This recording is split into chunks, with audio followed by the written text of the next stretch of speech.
선녀들이 모여가지고 하나님께 영광의 예배를 드리고 구원의 기쁨의 축제를 드리는 이 시간대에 또 이제 부족한 종을 단위에 세우셔서 하나님의 은혜의 말씀, 권능의 말씀, 능력의 말씀을 종의 입술에서 증거케 되었사오니 주여 이 시간 종의 입술을 주장하여 주시옵시고 또한 듣는 자의 심령들의 마음의 문을 여시사 한마디를 들은 즉 열마디로 깨닫는 역사가 일어나게 하여 주시옵시며 오직 이 강단에서 사람의 말이 아닌 하나님의 말씀이 증거되는 놀라운 역사가 일어나게 하여 주시옵소서. 예수님의 이름으로 기도했습니다. 아멘. 할렐루야. 반갑습니다, 여러분. 제가 오면서 유튜브를 열어보니까 이 강경 지역이 난리가 났더라고요. 강경에 있는 미남 미녀들이 다 어디 갔냐 해가지고 난리가 났는데 열어보니까 강경 제일교회로 다 모였다 이렇게 소문이 났어요. 야, 강경 제일교회 앞으로 세계적인 리더교회, 지금 글로벌 세상 아닙니까? 세계적인 리더교회로 우리 심호하시는 김한덕 목사님 모시고 그렇게 성장할 수 있을 줄로 믿습니다. 우리 부부 찬양대 보니까요, 이 교회를 젊게 만들고 아주 부흥시킬 수 있는 동력이 있는 것 같아서 예배 강사로 와서 볼 때에 너무 마음이 흐뭇하고 제가 은혜 받고 갑니다. 할렐루야. 여러분들이 보니까 뭔 빼꾸들 신고 하얀 옷을 입은 목사가 저렇게 올라왔냐 이렇게 생각하실 텐데 엊그제가 8월 15일 74주년을 맞는 광복절입니다. 한국교회는 교회마다 이 광복절 기념예배를 드리는데 저는 원로 목사라서 달리 어디 가서 광복절 기념예배는 드릴 수는 없고 마침 강경 제일교회가 8월 18일 날 군선교 헌신 예배를 드리고 또 제가 군선교 회장이고 하니까 그럼 두루마기는 못 걸칠지언정 있는 빼꾸드나 신고 하얀 옷이나 입고 가자 해서 오늘 이렇게 하얀 옷을 입고 왔습니다. 여러분, 제가 보니까 오늘 날씨도 좋고 은혜 받을 만합니다. 은혜 받을 만하죠? 네, 날씨도 선선해졌고 여러분, 세상에 살면서 사랑에 울고 돈에 숨고 사람에게 배신당한 그 아픈 사연들을 다 가지고 있을 겁니다. 오늘 우리 강경 제일교회 잘 오셨습니다. 오늘 여기서 많은 상처들 치유받으시기를 주님의 이름으로 축원합니다. 축원합니다. 저는 군목을 존경합니다. 그래서 제가 우리 김한덕 목사님 이야기도 많이 듣고 강경 제일교회 얘기도 많이 듣는데 제가 군목들을 존경하는 가운데 강경 제일교회가 우리 군선교회에 이렇게 늘 매월 설교도 해주시고 또 우리 김한덕 목사님께서 군목을 훌륭히 잘 수행을 하시고 이렇게 담임 목회를 하는 것을 보면은 너무 존경스럽고 정말 제가 식사 대접이라도 한번 해드리고 싶은 그런 마음입니다. 왜 그럴까요? 제가 인생 사연이 좀 깊습니다. 제가 군대 생활할 때에 장기하사로 근무했는데 장기하사로 근무하면서 제가 성깔이 아주 더럽습니다. 키는 작아도. 제가 7사단 3년대 1중대에서 근무했는데 제 별명이 개하사입니다. 양하사가 아니고 맨날 술 처먹고 띵깡이나 부리고 병들 불러다가 조인트나 까고 주일날 종교병력 차출하면 못 나가게 하고 갔다 오면은 점호 시간에 암송이나 시키고 초병에 하면서 못하면은 내려와 해가지고 대가리 박어 얼차려 시키고 일요일날 종교병력을 안 빼줬어요. 그러니까 군종병이 일중된 군종병 나오기가 힘들다고. 그 군목이 물었대요. 왜 그러냐 하니까 그 개하사 양하사가 있는데 그 자식이 절대 안 빼준다고.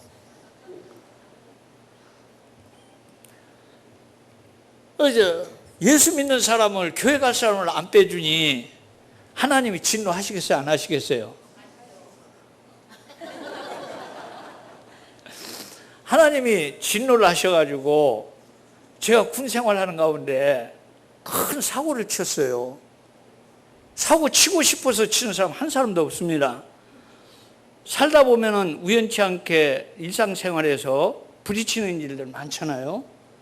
저도 역시 군 생활에서 어떤 인연으로 인해서 큰 서로 충돌이 일어나가지고 싸우고 그래가지고 부딪혔는데, 제가 성깔이 더럽다 보니까 남한테 그냥 덮어두고 지나간다든가 좀 치고 나면 잠을 못 자요.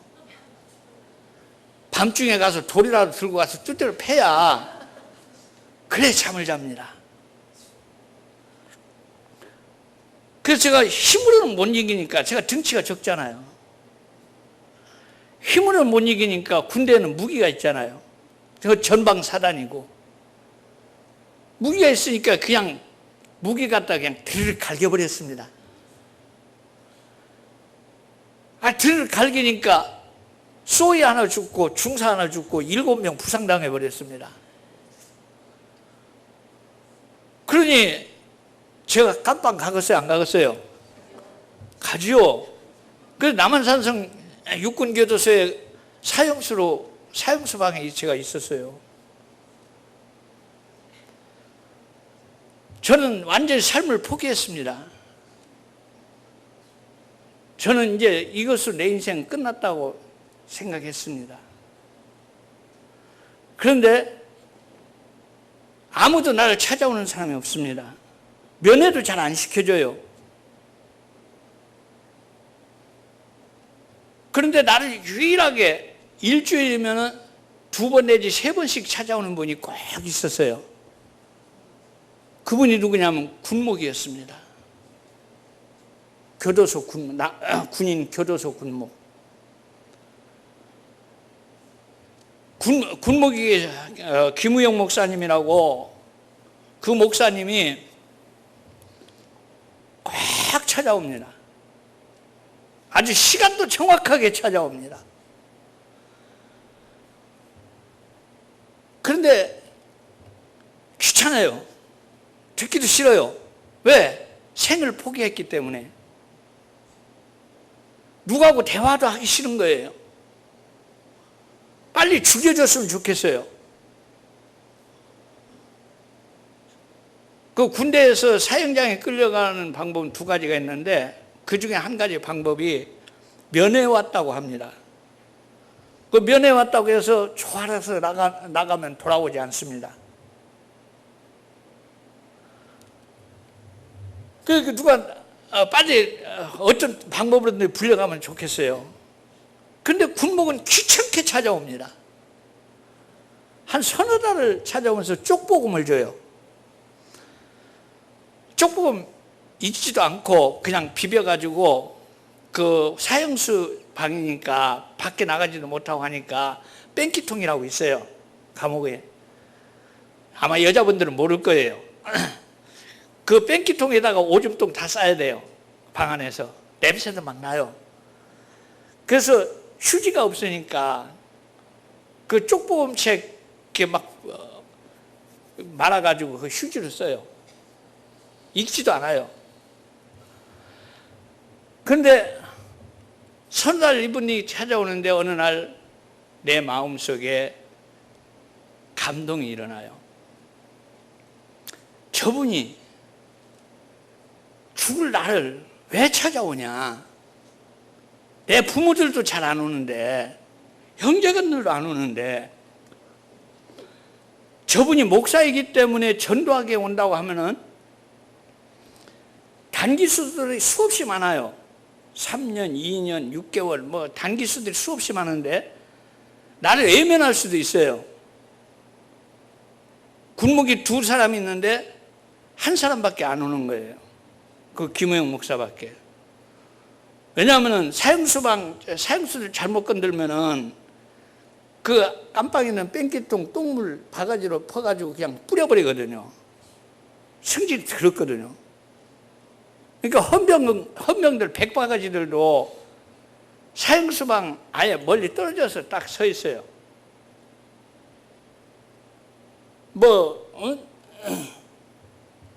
조금 기분 나쁘면 막 고래고래 소리 지르고 막 지랄지랄 합니다. 다른 사형수들도. 물론 나도 그랬겠죠. 그런데 이분은 변함없이 오는데 정말 똥물도 뿌려보고 싶었어요. 그런데 어느 날 저 양반이 왜 나를 찾아오냐? 나한테 뭘 받을 게 있냐?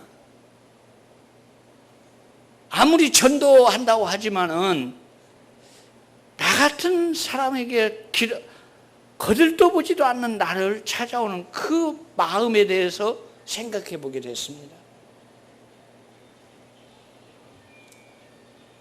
그래서 그날도 제가 그런 생각을 하고 있을 때 이분이 찾아왔는데 제 마음속에 뭉클한 마음이 올라오는 거예요. 뭉클한 마음이 올라오는데 이분의 말을 끝까지 들어주자 해가지고 그분이 고린도후서, 이제 생각해 보니까 고린도후서 5장 17절이었는데 이전 것은 지나갔으니 보라 새 것이 되었도다 하는 이 말씀을 가지고 저에게 아주 진지하게 말씀을 전해주는데 나도 모르게 그 말씀을 듣는 순간에 눈물이 쭉 흐르더라고요. 이건 회개도 아닙니다. 그냥 눈물이 흐르는 거예요. 하나님의 말씀은 살아있고 능력이 있어서 우리의 관절과 뼈까지 쪼개는 줄로 믿습니다. 이게 하나님의 말씀의 능력이에요. 오늘도 제가 증거하는 말씀 속에서 또 우리 김한덕 목사님이 평소에 설교하는 말씀 속에서 여러분들의 골과 혼과 관절까지 쪼개지는 역사가 일어나시기를 주님의 이름으로 축원합니다. 축원합니다. 부흥회 같으면 이런 때 찬송 하나 부르면 좋은데 근데 부흥회는 할 수는 없고 시간 많이 끌면 안 되고 그래서 하여튼 눈물이 쭉 흘러요. 그래서 머리를 들이댔어요. 기도해달라고. 그러니까 김우영 목사가 창살로 손을 넣어가지고 내 머리 위에다 빡빡 깎은 내 머리 위에다가 손을 얹고 기도하는데 그 손이 엄청 뜨거웠습니다. 근데 제가 계속 눈물이 막 흐르는데 나도 울다 보니까 김우영 목사도 울고 있더라고. 목사님도 울고 나도 울고. 그러면서 제가 예수 그리스도를 영접했습니다. 그래서 제가 군목을 존경합니다. 저는 시인이기도 합니다. 대전문협에서 활동하고 있는데 제 시집에는 군목 헌정시도 기록되어 있습니다. 제가 군목님들을 존경하니까.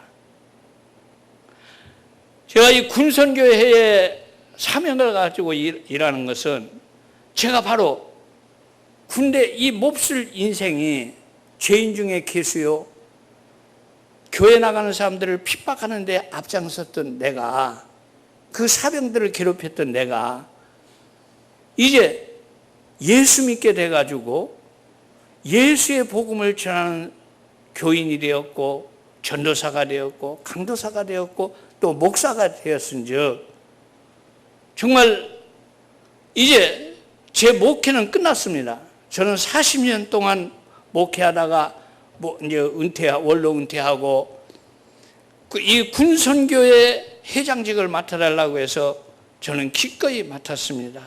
왜냐하면 내가 군대에서 예수 믿었은즉 저 젊은 장병들에게 여러분 군대 가서 보세요.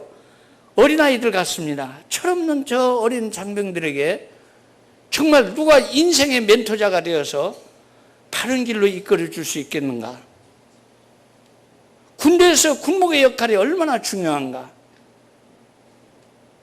이런 분들을 위해서 후원하고 선교하고 또 직접 우리가 병사들을 찾아가서 복음을 전할 수 있는 기회가 되고 때에 따라서는 결신자가 있으면 군목들과 함께 진중세례를 하고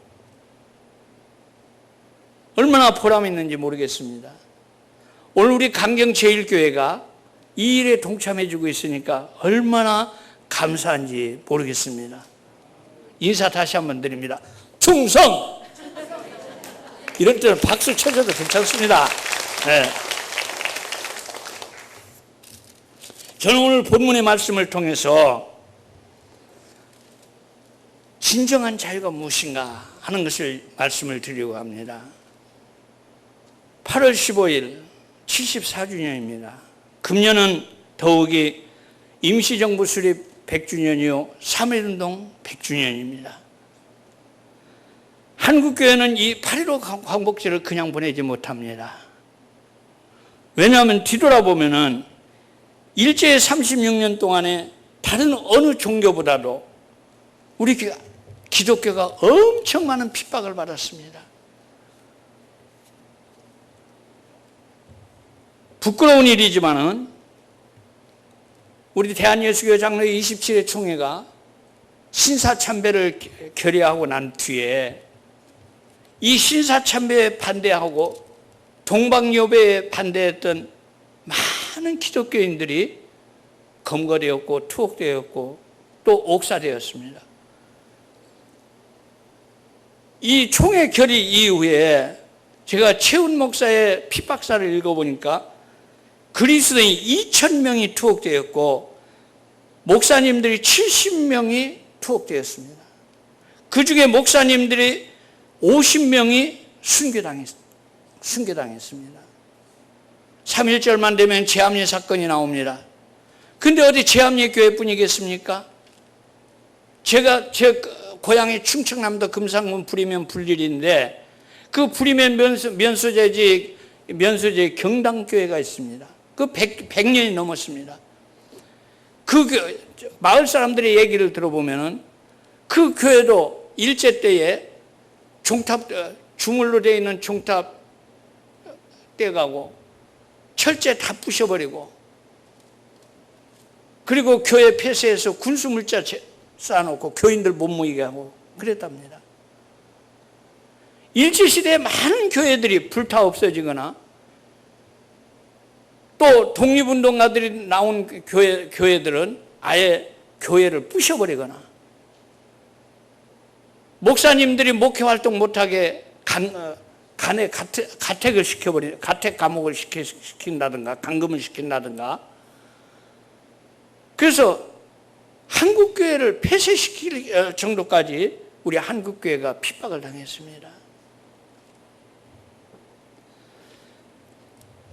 이럴 때에 지금 74주년이 된 이때에 일본은 그 침략의 근성을 버리지 못해서 더욱이 우리 한국을 얕보고 있습니다. 그래가지고 지금 경제 침략을 하고 있습니다. 그 경제 침략 속에 한국의 경제를 일본을 추월하지 못하도록 미리 막아보려고 하고 있고 남북의 평화가 돼가지고 남북이 힘을 합치면은 일본보다 앞설 것 같으니까 미리 제동을 걸어버리는 겁니다. 우리는 이런 일본의 그 침략적인 근성 앞에서 우리 한국교회가 우리 그리스도인들이 과연 어떤 역할을 해줘야 할 것인가 하는 문제를 심각하게 한번 우리는 생각해 봐야 됩니다. 우리 그리스도인들은 개인 나 혼자 예수 믿고 나 혼자 그냥 교회 왔다 갔다 하고 나 혼자 구원받는 기쁨으로 사는 것이 아닙니다. 우리 그리스도인들은 사회적인 책임이 있습니다. 할렐루야. 여러분들은 이 강경 지역에 대한 사회적인 책임이 있습니다. 사회적인 책임을 가지고 신앙생활을 하는 사람들을 가르쳐 뭐라고 말합니까? 저하고 수준이 맞나 안 맞나? 그런 사람들을 사회적 책임을 가지고 살아가는 사람들을 뭐라고 말하죠? 선구자라고 합니다. 여러분들은 이 지역의 선구자인 줄로 믿습니다. 왜 대답이 아멘이 좋네? 선구자 노릇 하기 싫어요? 기독교인들은 그 지역의 선구자입니다. 그래서 우리가 이 어려운 때에 일본이 또다시 침략 근성을 드러내가지고 경제 침략을 할 때에 우리 한국교회나 우리 기독교인들이 어떤 역할을 해줘야 될 것인가? 그것을 저는 심각하게 생각해 본다면 무엇보다도 우리는 그리스도 안에서 진정한 자유를 누려야 될 줄로 믿습니다. 진정한 자유. 미국의 독립운동가요, 또한 미국 초대 하원 의원의 국회의원이었던 패트릭 헬리라는 사람이 있습니다. 그 패트릭 헬리라는 사람이 뭐라고 말했습니까? 패트릭 헬리는 이렇게 말했습니다. 자유가 아니면 죽음을 달라. 그는 독실한 기독교 신자입니다. 자유가 아니면 죽음을 달라고 했습니다. 그 의미가 뭡니까? 영국의 식민지였던 그 미국 그 당시에 그들이 독립운동을 할 때 자유가 아니면 죽음을 달라고 했습니다. 이 말의 의미는 내 육체는 너희들이 뺏을지언정 내 영혼은 뺏지 못한다는 의미가 있습니다. 차라리 죽으면 내 몸이 식민지 아래에 있어서 식민지 국가의 노예가 될 수는 있지만 내가 죽으면 천국 간다는 겁니다. 자유를 얻는다는 겁니다. 할렐루야? 천국 가는 자유를 누린다는 것입니다. 신체의 겁박은 있지만 신체의 겁박으로 몸을 뺏을 수는 있지만 그러나 너희가 내 영혼마저는 못 뺏는다는 것입니다. 깊은 의미가 있는 외침인 것입니다. 그럼 우리 그리스도인들이 진정한 자유를 누릴 때 세 가지 자유를 누려야 됩니다. 그 세 가지 자유는 뭐냐? 진리 안에 있는 자유가 첫 번째입니다. 오늘 본문 32절에 보니까 이건 여러분들이 암송할 수 있는 말씀입니다. 우리 한번 암송하는 의미로 32절을 한번 다 같이 읽어봅니다. 시작. 진리를 알지니 진리가 너희를 자유롭게 하리라. 예. 진리 안에 자유가 있다는 말씀입니다. 이 말씀은 유대가 그 당시 로마의 지배하에 있었습니다. 로마가 유대를 식민 통치하고 있었습니다. 그때에 예수님께서는 유대인들에게 하시는 말씀이었습니다. 너희가 로마 총독 아래에 있지만은 진리를 알라. 진리를 알면은 너희가 자유롭게 되리라. 할렐루야? 우리는 이 진리 안에 있는 자유를 진정 누려야 되는 것입니다. 우리의 영과 육은 분리되어 있습니다. 몸 안에 있는 영이지만 사실은 생각과 행동과 모든 것이 다릅니다. 왜? 영은 진리를 쫓습니다. 영은 참을 쫓습니다. 영은 선을 쫓습니다. 아멘 할 때까지 해야 되겠네요. 영은 언제나 아름다운 것을 쫓습니다. 이제 조금 아멘 하네. 그런데 육은 어떻습니까? 육은 죄를 쫓습니다. 육은 탐욕을 쫓습니다. 육은 음란한 생각을 합니다. 육은 원초적 본능에 매여져 있습니다. 그래서 영의 생각과 육의 생각은 완전히 다른 것입니다. 그래서 요한복음 3장 6절에 예수님께서 니고데모에게 한 말이 있습니다. 3장 전체를 보면 종교인이고 유대인이고 종교 지도자인 니고데모에게 뭐라고 말하냐면은 거듭나라고 합니다. 그 선민입니다. 유대인입니다. 종교 지도자로서 사람들의 인기에 투표를 해서 공회의원이 됐습니다. 그런 사람에게 예수님은 만나자마자 거듭나라고 합니다. 왜 그럴까요? 너는 겉으로는 유대인이요, 아브라함의 자손이요, 종교 지도자요, 율법을 지키는 자요, 겉으로는 그런 사람이지만은 내 안에 진리가 없다는 겁니다. 너는 겉으로 육을 쫓는 경건의 모양은 있으나 경건의 능력이 없고 하나님의 선민 같으나 사실은 너는 육의 욕심에 매인 자요, 죄악의 본능을 쫓아가는 자로다. 거듭나라. 거듭나지 아니하면 내가 천국을 볼 수 없느니라. 그래서 니고데모가 질문합니다. 내가 나이가 40이 넘었는데 어떻게 거듭나라는 말입니까? 어머니 몸속에 들어가서 다시 나오라는 말입니까? 참 어리석은 질문을 하죠. 그런 질문을 합니다. 그때 예수님께서 뭐라고 합니까? 영은 영이요 육은 육이라. 육으로 난 것은 육이요 영으로 난 것은 영이니 네가 육으로 살 것이냐 영으로 살 것이냐 결정을 하라는 것입니다. 할렐루야. 오늘 이 자리에 참여하신 여러분, 진정한 자유를 누리고 싶으시면은 여러분들도 결단해야 됩니다. 육으로 사시겠습니까? 영으로 사시겠습니까? 어떻게 사시겠습니까? 영으로 사시기를 축원합니다. 저는 이 기쁨을 맛보았습니다. 진리 안에서의 자유.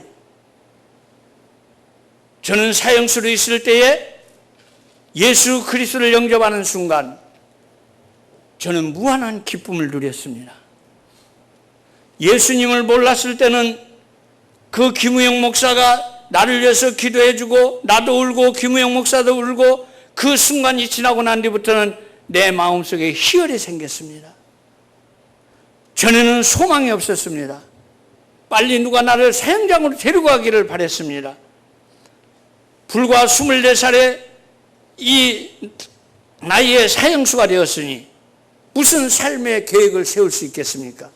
미래도 없고 장래도 없고 죽는 날만 기다릴 수밖에 없었습니다. 그런데 제가 예수 그리스도를 영접한 순간부터 저에게는 희망이 생겼습니다. 너무 기뻤습니다. 아, 내가 이대로 죽어도 나는 천국에 갈 수 있구나. 아, 너무 좋다. 저는 제 입에서 서투른 것이지만 찬송이 나오기 시작했고 목사님이 전해준 쪽복음을 읽는 기쁨이 생겼고 그 목사님이 기다려졌고 목사님이 전해주는 말씀이 어쩌면 그렇게 꿀과 같이 단지 내 생명의 호흡이 되었습니다. 사형수가 기쁨을 얻는 겁니다. 왜 그럴까요? 내가 예수 그리스도 안에 있는 순간부터 예수 그분은 진리였기 때문에 내 영에 자유를 주셨던 것입니다. 이 영혼의 자유를 얻고 나니까요, 죽는 것이 두렵지 않았습니다. 그리고 소망이 생겼습니다. 야, 내가 이제 성경을 읽어야 되겠다. 내가 여기서 회개할 것을 충분히 회개해야 되겠다. 그리고 나는 이제 사형당하는 그 순간부터 나는 하나님 나라에 가야 되겠다. 그 기쁨이 생겼습니다. 여러분 신앙생활 하면서 이러한 자유를 맛보아야 됩니다. 이런 기쁨을 맛보아야 됩니다. 이 영혼의 자유입니다. 그런 영혼의 자유가 있을 때에 비로소 우리는 어떤 자유를 얻을 수 있느냐? 두 번째로 육신의 자유를 얻을 수가 있습니다. 내 영혼이 진리 안에 거하고 예수 그리스도 안에 거하면은 이제 자동적으로 와지는 것이 뭐냐면은 회개가 옵니다. 회개는 하나님, 내가 국민학교 때 남의 공책 훔쳤습니다. 중학교 올라가서 남의 빵 훔쳐 먹었습니다. 고등학교 올라가 가지고 나는 욕설을 많이 그 친구를 때렸습니다. 그런 회개가 아닙니다. 회개란 뭐냐? 예수 그리스도를 나를 창조하시고 내 영혼을 주관하시고 내 삶의 길이요 진리요 생명이셨던 내 인생의 주인이셨던 그 예수를 모르고 살았던 것이 그것이 회개입니다.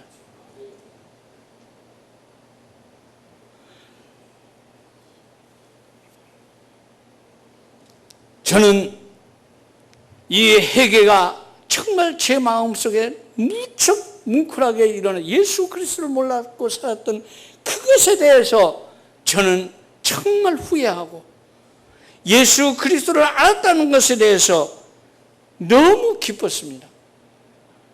그리고 나서 이제 내 육신은 비록 얽매여져 있었지만 정말 자유로웠습니다. 육신의 자유가 저절로 왔습니다. 오늘 34절에 보면 우리 다 같이 한번 읽어봅니다. 34절 시작. 예수께서 대답하시되 진실로 진실로 너에게 이르노니 죄를 범하는 자마다 죄의 종이니라. 죄 아래 있으면 자유가 없습니다. 죄는 우리를 얽어맵니다. 죄 아래에 있는 자마다 밤마다 잠 못 잡니다. 불면증이 있습니다. 여러분, 여름철에 불면증 많이 일어나죠. 나이 먹으면 잠 못 이루죠. 그거 다 허사입니다. 저한테 물어보세요.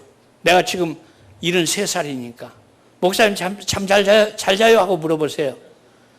저 참 잘 잡니다. 우리 집사람이 그럽니다. 누웠다 하면 그냥 코 건답니다. 사실 저 코도 안 겁니다.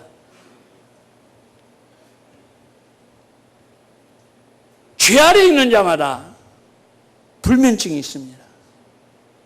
죄 아래 있는 자마다 근심, 염려, 죄로 말미암아오는 고통, 죄로 말미암아는 오는 온갖 질병, 근심, 걱정 모든 것이 죄 아래에 다 놓여져 있는 것입니다.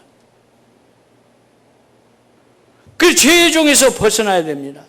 그 죄의 종에서 벗어나는 길이 뭐냐? 거듭나라는 것입니다. 거듭나라!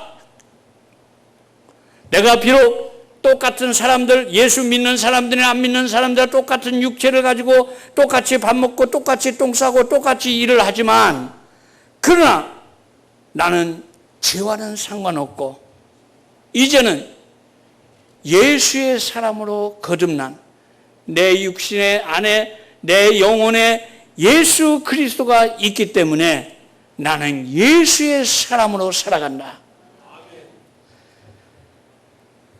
그러면 예수의 사람으로 살아가는 증거가 무엇이냐 이 말입니다. 교회 와서 립서비스로 찬송하고 어두운 밤에 하면서 찬송이나 부르고 목사님이 설교하면 아멘 아멘 대답이나 하고 목사님이 언어 가르치니까 감사합니다 사랑합니다 립서비스나 하고 그 열매냐 이거예요. 아닙니다. 거듭난 사람에게는 열매가 있습니다. 요한복음 15장에 보면 포도나무와 가지 얘기가 나옵니다. 주님은 말씀합니다. 나는 포도나무여 너희는 가지니 내 곁에 붙어 있으라. 내 곁에 붙어 있으면 너희가 많은 열매를 맺느니라. 할렐루야. 할렐루야.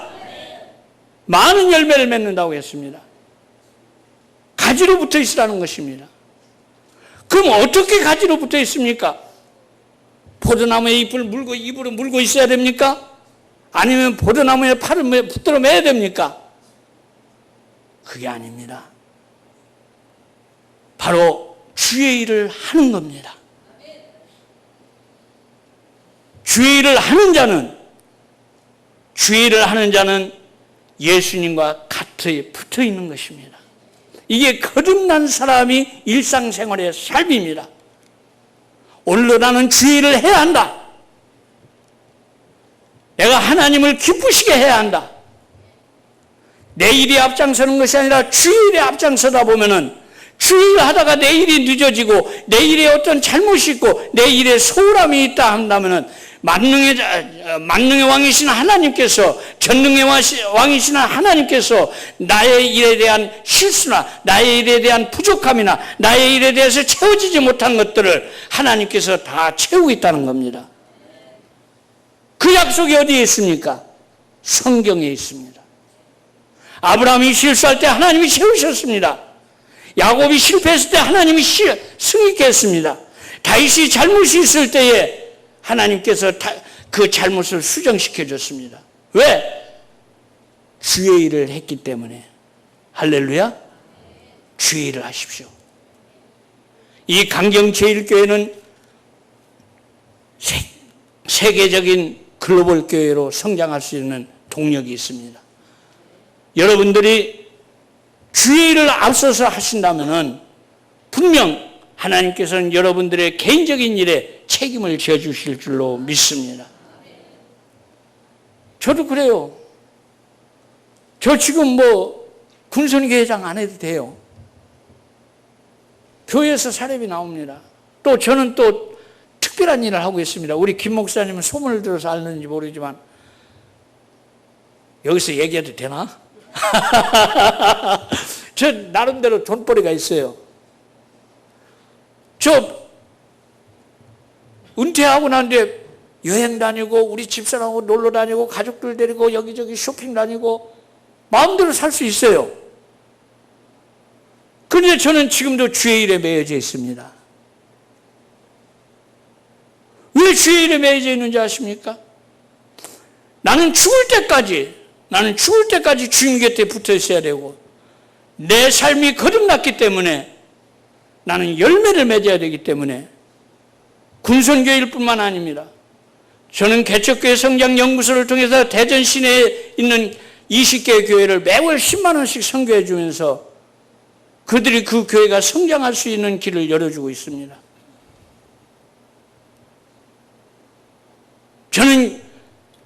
나는 립서비스로 일하는 사람이 아닙니다.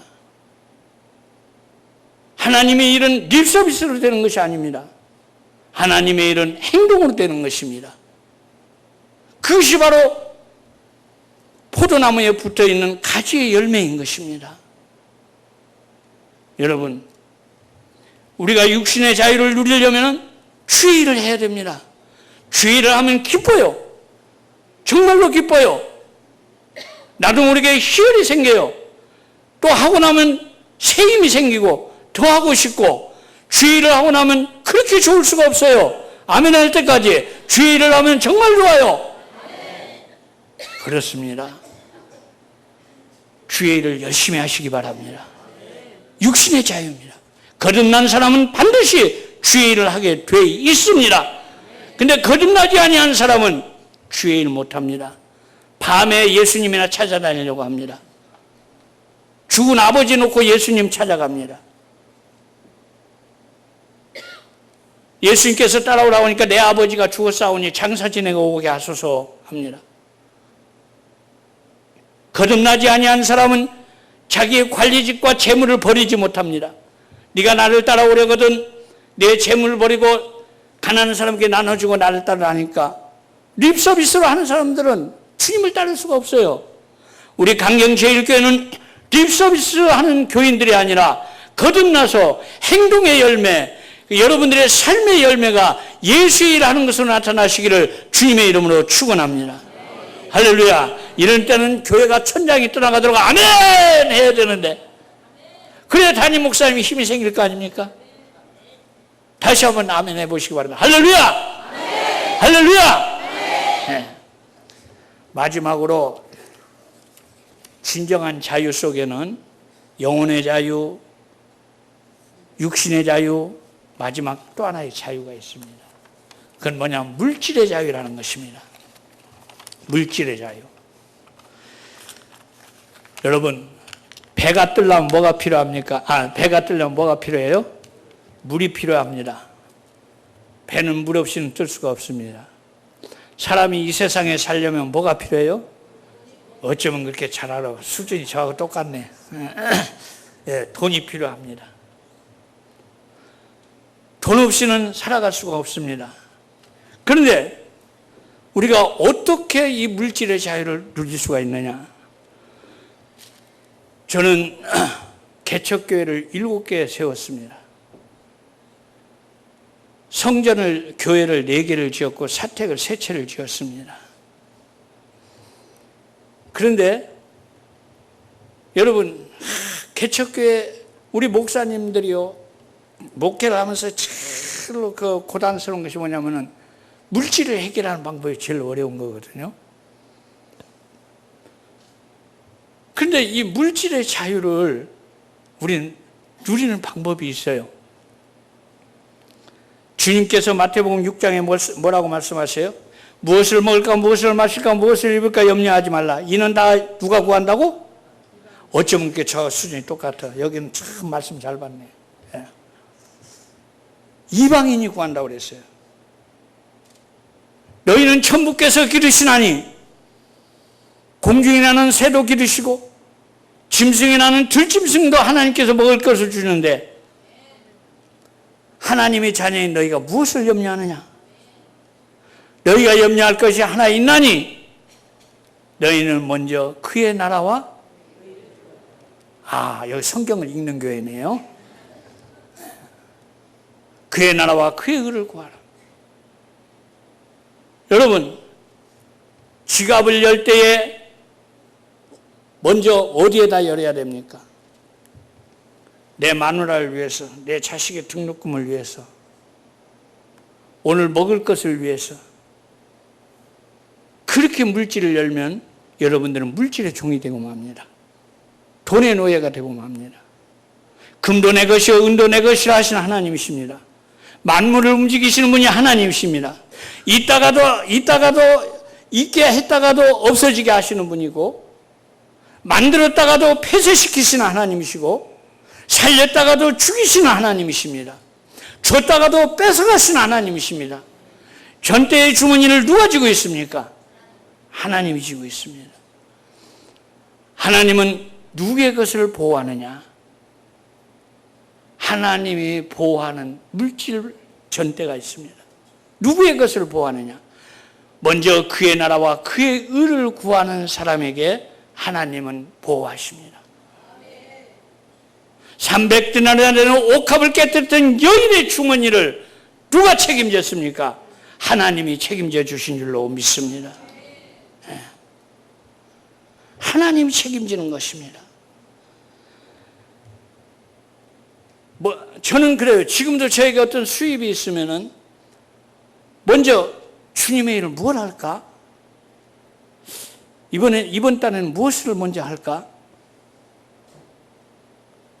우리 집사람한테는 제 생활비만 많이 주지 않습니다. 근데 우리 집사람 개척교회를 7개나 해가지고 그냥 육체, 우리가 먹고 사는 것에 그냥 그런 대로 주는 것에 만족을 누려요. 훈련이 돼 있어요. 개척교회를 그렇게 하다 보니까. 그냥 지금 여기에서 좋다는 거예요. 우리 집사람은. 왜냐? 내가 주의 일을 하는 줄 아니까. 제가 그 돈 가지고 방탕하고 그 돈 가지고 떠돌아다니고 그런 거 아닙니다. 여러분, 제가 무슨 바람둥이라서 이 옷을 입은 줄 아십니까? 이거 우리 집사람이 해줬습니다. 백구두도 우리 집사람이 사줬습니다. 주의 일을 멋지게 하라고.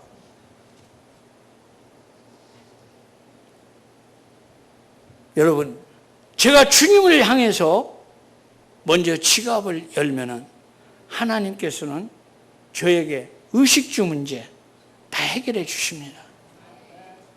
여러분, 진정 이 땅에 살면서 이방인들처럼 무엇을 먹을까, 무엇을 마실까, 무엇을 입을까 염려하지 말고, 상대성 빈곤감에 허덕이지 말고. 오늘날 많은 사람들은 상대성 빈곤감에서 허덕이고 있습니다. 지금 우리나라는 굶어 죽는 시대가 아닙니다. 지금 우리나라는 의식주에 허덕이는 시대는 아닙니다. 그런데 왜 가난하다고 합니까? 그런데 왜 인색해집니까? 그것은 바로 상대적 빈곤감에서 오는 것입니다. 여러분, 상대적 빈곤감에서 살지 마시고 천국을 바라보면서 사시기를 바랍니다. 주님을 바라보면서 살면은 지금 있는 것이 행복합니다. 지금 내 여유가 행복하고 자유롭습니다. 너무 좋습니다. 그렇게 사실 때에 여러분들은 물질의 노예에서 벗어나서 물질의 자유를 얻으리라고 믿습니다. 기도하시겠습니다. 주님, 오늘 부족한 것이 강경제일교회 우리 김한덕 목사님이 피눈물로 잘 섬겨오는 성도들 앞에서 주의 말씀을 증거했습니다. 주님, 이 말씀이 저들에게 증거되어서 저들의 삶에서 열매로 나타나게 하여 주시옵시고, 이 어려울 때에 정말 우리 한국교회와 기독교인들이 진실한 자유를 선포할 수 있는 교인들이 되게 하여 지역의 선구자적 역할을 감당해 나갈 수 있는 교회가 되게 하여 주시옵소서. 예수님의 이름으로 기도했습니다. 아멘.